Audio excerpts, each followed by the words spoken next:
green garden. My dad has like all vegetables. Incredible. Or the apples. So you're the fittest woman in the Netherlands. Tell me, how does it feel to be the fittest woman in your country? Well, it doesn't feel a lot different than I wasn't, I must say. It is just something I love. I've just been training consistently for 5 years. I cannot imagine a life without training because I'm just used to putting myself in a position where I would daily like look for my boundaries, try to improve from last week or the day before. It's just something that I love to do because I'm a perfectionist. I just really try to find like how far can I go. I did the team competition last year, and then this year the competition came up where they determined fittest of the Netherlands. I was just enjoying my training so much with a lot of motivation because I met all these great athletes. And I just kept training because I just wanted to be better. Then the competition came and I just did really well. And I won the title. It's incredible. You train consistently and you're constantly sort of trying to improve yourself. What does that actually sort of look like day to day? Usually I wake up at 8:30. I would go to the gym from 10 onwards or later, depending on if I have any appointments in the morning, like personal training, because I do personal trainings, or I do remote coaching, so writing programs online for people that do it in the gym, or any like interviews or photo shoots, stuff like that. I'll train from 10 to max 4 o'clock, but that would be like the range I train in, because I would train like 2.5 hours daily, I think. When I get closer to competitions, the intensity would go up. So I would rather have like 3 short sessions of an hour, because after the hour I would just be really tired and I just need some time to recover. And I would do this for 5 days a week. I rest on Thursdays and I rest on Sundays, a full day of rest. So you're a vegan like myself. Mm-hmm. So I'm super interested in this because obviously there's lots of misconceptions out there about sports nutrition and being a vegan. What do you think the most common misconception in sports nutrition is? I think that's more like when I started CrossFit like 5 years ago, that the only way to be strong was to eat chicken, rice, and broccoli. And I think a lot of people think doing fitness, that is maybe still the perception. For me, it changed over time because I realized it's definitely not true. I think a lot of people get that first impression and that's kind of where your fitness starts. When I ate that way, I was suffering from a lot of fatigue. So I started to get really tired. I need to nap every afternoon. I would almost fall asleep in the car. It was very dangerous. And then I was like, maybe I need to change stuff because this is not okay. I was like, there must be something wrong because it's not normal for a human to have to nap every day after training, even though I'm doing a lot of physical things. I went to the doctor once and I asked, what do I do about this? I also find it a bit of a weird question, because if you train so much, I would kind of expect people to say, yeah, well, just train less and you'll be less fatigued. But I knew from the people around me doing the same things that it wasn't normal. I started to chat to people around me about this and if people would have any tips. And then one guy who was actually a plant-based nutritionist, he would tell me that eating a lot of animal products like quark or yogurt, I don't know what it's called in English. Is it cottage cheese? So I would eat like half a liter of that and like chicken and beef, animal products only, almost no vegetables, because nobody really stressed the importance of vegetables because it was all about the protein of the animals.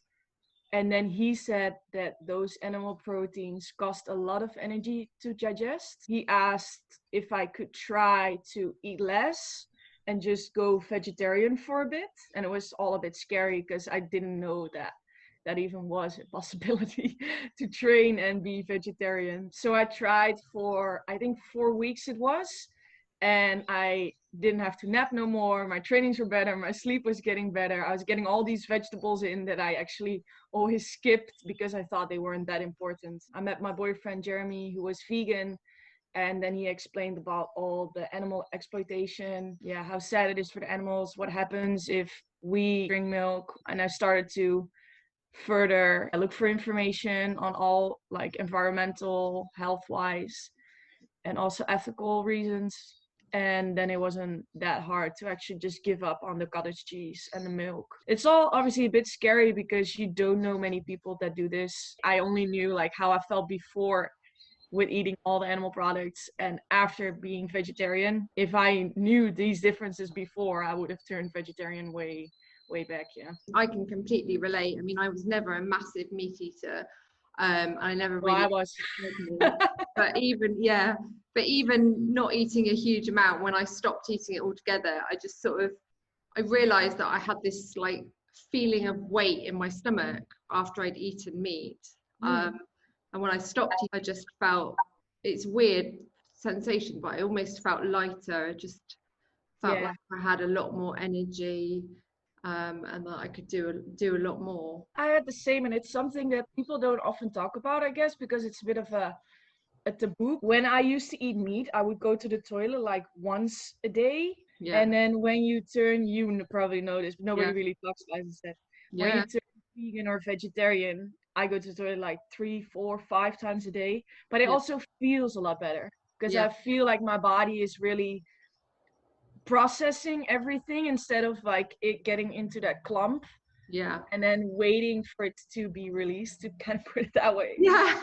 So yeah, now I'm like, oh gosh, I can't remember anymore that I would only go once to the toilet. There's so many great reasons to do it, isn't there? Like you said, the environmental reasons, the animal welfare reasons. It just makes you wonder, once you kind of learn about it, it seems so obvious. Like there's no reason not to. There's no disadvantages to it. But yet still so many people don't understand it. I think the whole animal protein, chicken, rice, broccoli, as I said, comes from the fitness industry that made this whey protein product, which is made of milk protein from the cows. And they just mass distributed this advertisement just to make money out of the product. And I think from there it kind of drifted off to products, just where could people make money from, and that is what they would promote as healthy for fitness. I think that's maybe how, for me, how I got influenced by other people, that only whey was the good protein. Like nobody would ever buy anything else because whey was just the protein that you needed to build muscle and get stronger. The agriculture industry, they've got more money to throw at marketing than the plant-based businesses. Yeah, and sometimes you still see what I see, at least passing by, is like some banks invest in the animal agriculture. Yeah, all these things that we actually don't want to invest in. So a lot of money that we also pay indirectly still, or directly still, goes to stuff that I don't even know my money is going to. Yeah, like our pensions and things. Yeah, indeed. But it's good that some people do get the information out there. There's more than just eating a certain way. It's also about the way you do your transportation, or indeed like invest your money. Yeah, I just need to make time to really go into that, like changing from banks, see what I can still do to improve. There's always little things that we can do. Yeah, and it will never be enough. Like you always find something that you can improve on, which is also the fun part of life. You can still every time like find something to do. So that's like obviously the nutrition side of your training, which is super important, but there's a lot more that goes into your training than just the nutrition. I've sort of heard CrossFit as being called a mental illness by some people, because you have to push yourself so hard and you really are pushing your body to the extremes, aren't you? And psychologically it really requires the strongest mindset to be able to push yourself to those levels of pain. How do you cope with that? Because I mean, I obviously do CrossFit at a very amateur level, and my God, I struggle. I really struggle with that. This is something that I always tell people that aspire to be a very good athlete, so like do international competitions, so to say. The mindset is something so underrated.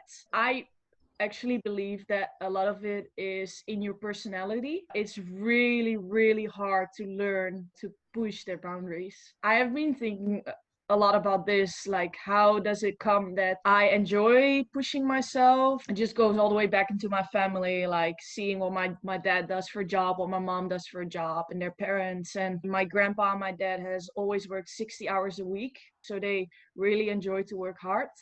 And then my mom is this perfectionist. For me, I just got those things together. When you are somebody that really wants to work hard because that's what you enjoy, and you are a perfectionist, then for me CrossFit was just the perfect sport to really enjoy what I do. Lots of people don't like being in pain, do they?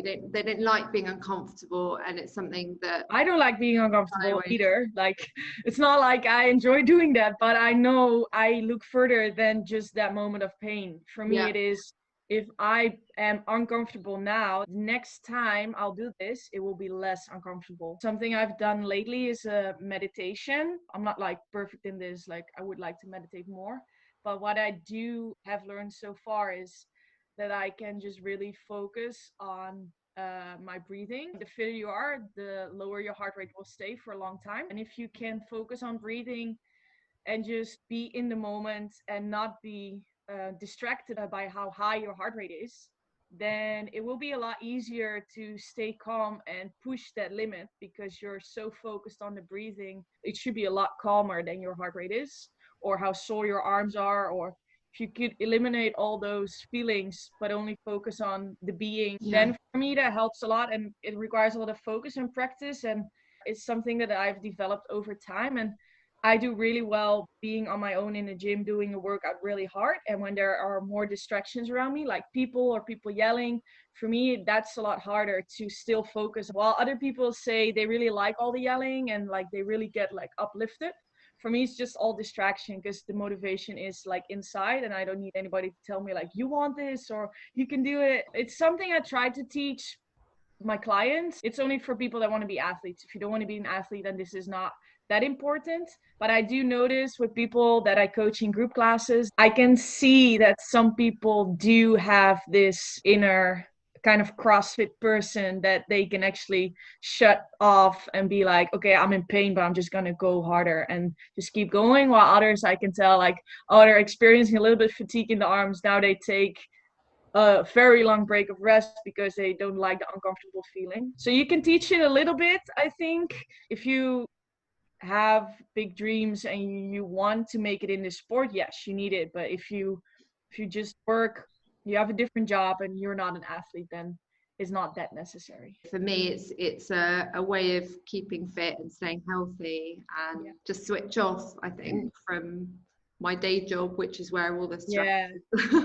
I think that's the main reason people come in, just to have their mind quiet about all the stuff that happens at work or at home. Just a place to relax while you're not relaxing, kind of. So I guess the difference is for you, that is your job. That's where that stress and that pressure is for you, because that's where you want to achieve everything that you can achieve. And I struggle with that a lot, I must say, because I came into the gym for the same reasons as you did, and it changed over time to being my job. So I need to really focus on getting that peace and relaxation in other areas, not in sports. I don't know how to sit and just be satisfied with doing nothing. There's always something on my mind, even at night. So it's really something I still want to work on, but I've come already like far. No, I'm exactly the same. Like you said, it's in your personality, right? I think for example, when I think back now, when I was in primary school and we would do the 600-meter run for time on like sports day and high jumps and stuff, I was the smallest kid because I'm quite small. So maybe you cannot win the high jump, maybe you can. I never said I couldn't, but I was like, it's maybe a bit harder than winning a run. I was like, okay, you're gonna win this 600-meter run. And I would run so hard, I would come across the line, my mom would be watching, and I would be completely out of breath, or almost drop on the floor like you do in CrossFit, for example. Now thinking back, I was like, it hasn't changed. Like, I already was this when I was a kid. I want to push. Everybody thinking, yeah, but it's so scary there, like it's uncomfortable, it's painful.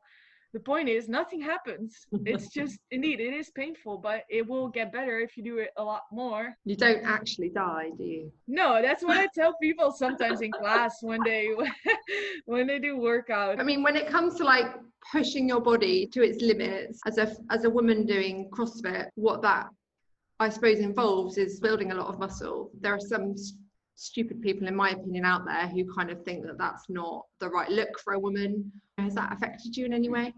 Yeah, definitely did. I had a few moments in my CrossFit career where I would get negativity. It first started with my own friends. They would say, "Oh, you're getting muscular, like you're getting big shoulders." Because they were my friends, so they were really honest, which I super appreciate that they were honest with me.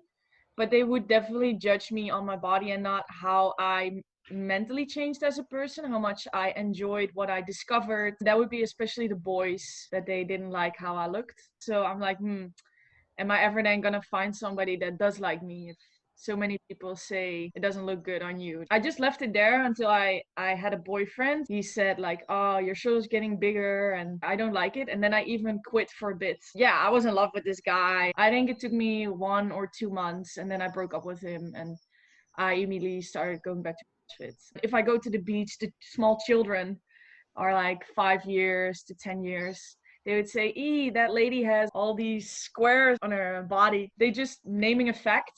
I get that. I know what it does bring me, and I learned to appreciate it so much because it is something that is so special, actually. For me, when I see somebody that is the same, whether it's male or female, I just see that they are dedicated. They found something they love, and they might have goals that go beyond just the physical. I sometimes do have people coming into class, younger ladies, that would tell me like, "Can you tell me when we have upper body day, because then I know that I won't come." I would try to get the conversation going and explaining that I have been there. You're not going to grow muscles from doing arms once a week. Don't you want to show that you are a strong, independent woman? Because that's for me how it kind of feels like. Whatever, everybody has their own opinions, and it's just another opinion. Yeah, but I think it's such a shame. Like you, I see somebody like you with the most phenomenal body, and to me it's inspirational, and I can't see any justification for seeing it any differently, really. I also had it, for example, when I would go and buy at the Holland and Barret, like buy tea or something, like a gift for somebody. And then the lady at the counter told me like, "Oh, do you do sports?" I was like, "Yeah, I do." She's like, "Oh yeah, don't get any bigger because then it starts to be ugly, but now you're beautiful." A person that I wouldn't know would just like give their opinion on my body. I would kind of be flabbergasted. I mean, I wouldn't ever say to a random person, "Oh, you're a bit fat, but I mean, just don't get any fatter. Like, this is still okay." But, for me, it's on the same level. You don't comment on somebody's body, giving your opinion if you're not a close friend. People do it with tattoos as well, though. I mean, people just come up and just sort of say, "Yeah, I don't really like tattoos," or and just pass judgment or give you their opinion when it's completely unsolicited. And I definitely scared people away in CrossFit class. Somebody would point at me and would ask my fellow coach like, "Oh, is CrossFit gonna make me look like her? Because then I'm definitely in the wrong class."